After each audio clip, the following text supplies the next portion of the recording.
oxirgi savollarimizdan biri Davron nomidan kelgan.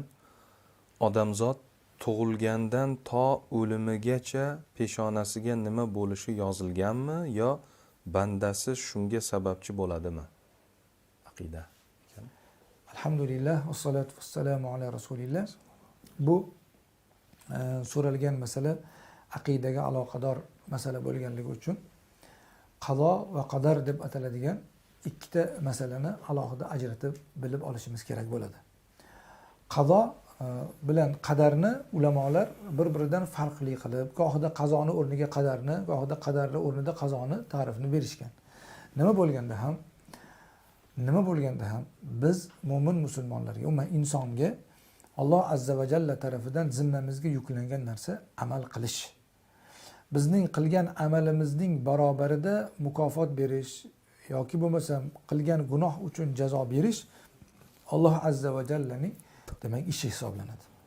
Savolda so'ralganidek, bir inson biror bir ishni qilishligi peshonasida yozilganmi? Yozilgan bo'lsa, nimaga u javobgar bo'ladi? Ya'ni boshqa savollar ham kelib chiqadi. Shuning uchun qisqaroq qilib aytadigan bo'lsak, bilib olishimiz kerak bo'lgan narsa, bizning vazifamiz, zimmamizdagi vazifamiz amal qilib bajarish va bajarganimiz tufayli unga mukofot yoki agar gunoh bo'lsa jazo olish esa Alloh azza va jallaga havola amal.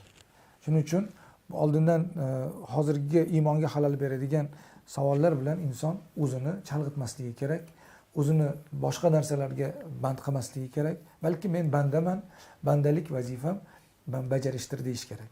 O'zi aslida bu aqidaga aloqador masala bo'lgani uchun tafsiloti bilan juda ham keng tafsilotga ega. Inshaalloh biror bir alohida bir 15 daqiqalik bu boradagi bir suhbat uyushtirib tafsiloti bilan siz azizlarga bayon qilib beramiz inshaalloh taolo.